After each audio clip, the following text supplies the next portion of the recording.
Hello there, and welcome to the Marketing SOS Show. I'm your host, Eric Yee, and here on the Marketing SOS Show, each and every episode is me trying to help someone like you, a listener, in the realms of business or marketing, whether it's a huge issue, a small issue, or if you just have a question you want to get some feedback or advice on, I'm here to help. That's what I love to do, and that's why I do the show each and every week. And on today's show, we have a question from Candace, who's looking at how to market her visual design studio to startups and other stakeholders like CEOs, business owners, etc. So I can't wait to dive in and help Candace, and I'll hear from her just after this.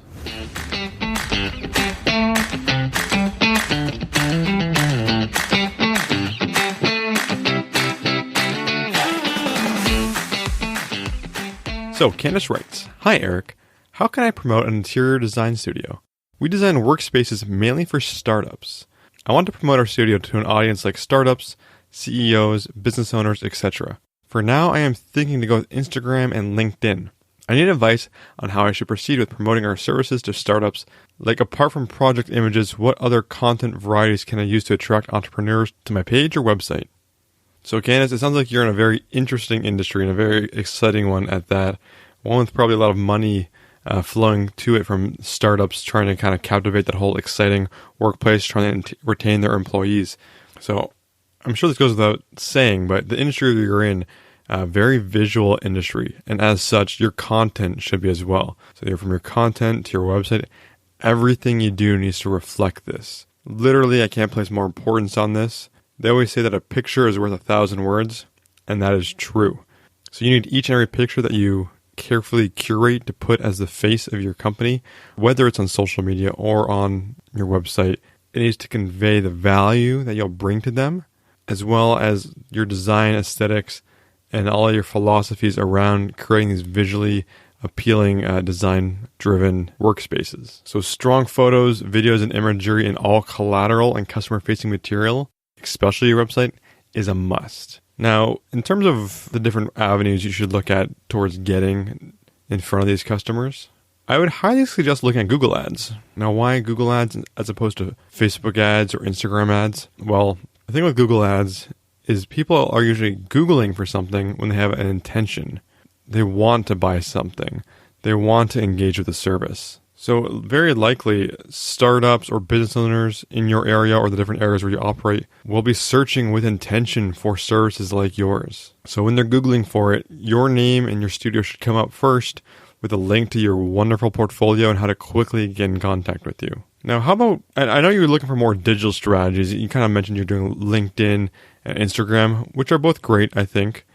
Particularly LinkedIn would be a fantastic one because of the professional network behind it. But how about networking events for startups and investors? See if you can go there and get networked with these people, so down the line, if they're interested in these services, you can be there. I think you have to fully embed yourself within these industries, as opposed to just trying to get people through social media and Facebook and other avenues like that. Yes, you should focus on lead generation like that, but you need to network as well. You need to get into these industries.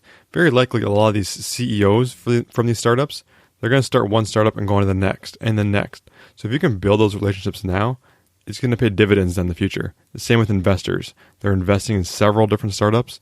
That's several different potential jobs that you can get to work on. Now, you mentioned before with LinkedIn. I totally recommend getting on LinkedIn to showcase your work. Show before and afters. Show how it started with before you came in and what you transformed it into after.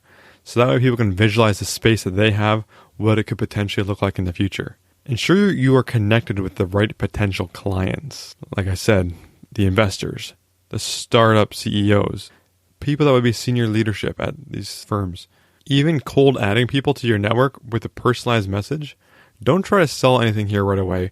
It's all about showcasing your content and let them A, see you as the go-to in this space, in this marketing you're putting out, and B, being top of mind to these potential clients when they need a service like yours. This is about the long game here. So don't expect it to always have, you run one ad or run a post and get immediate leads or immediate customers from it. This is the long game. This is the snowball effect. This is about being there over and over to the point that when they need you, you're going to be there. Now, I mentioned networking events, industry events again, but go to trade shows and events in your area and network. But look at setting up booths as well to solidify your presence. I think you just need to be at a lot of these places so that you're top of mind and people can actually see you and can talk to you and ask you questions. So start building up your social channels for the long term. Follow the right people. Build up pillar content showcasing your work, reconstructions, outlining your process, talks with customers, testimonials, etc. Break all the content down into micro content for social media. Focus most of your efforts on Instagram and Facebook, besides LinkedIn, and eventually look at doing social media advertising as well. This is a long-term strategy that needs to grow. So like I said before, don't expect a return right away. This is all about building you up as the authority in this space. So use Google Ads for those with intentions. Start networking in real life and meeting people face to face. Build your social presence. Build that social portfolio and let it snowball and take you to the future.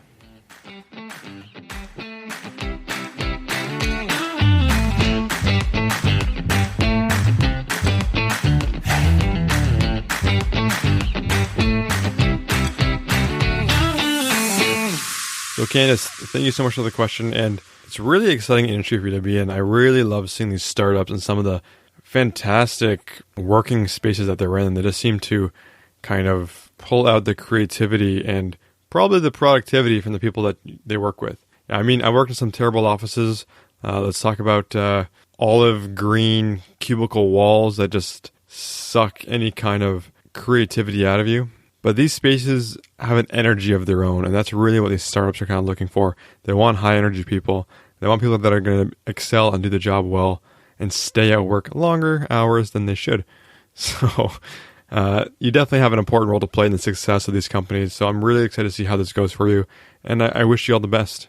And for everyone else out there listening, I think one thing I definitely underestimated prior to a few years ago was about the workspace that you work in. Candace has an interesting industry in that she does cultivate those workspaces. But look around your own. I know you can't probably afford, if you're in an office or a cubicle, wherever it is, you might not be able to afford to redo, or you don't have the authority to redo what the entire workspace looks like. Look at what you can control. You need to set yourself up for success by optimizing your workspace. Get rid of distractions, make it streamlined, and a productive work area. Lose the clutter. It'll just make you feel better and feel better about working there. A lot of the times, maybe it's me procrastinating, but I like to clean my space before I get down to work. Otherwise, it's just one more thing on the to-do list, pulling you away from that task that you're trying to be working on. So be mindful of what your space looks like and optimize it to fully benefit you. And with that, I'm going to wrap this episode up for this week.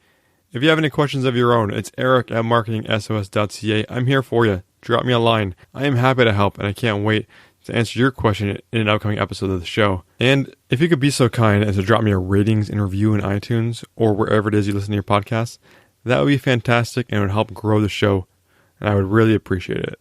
So until next time, thank you all for listening. Candace, thank you for your question. I am out.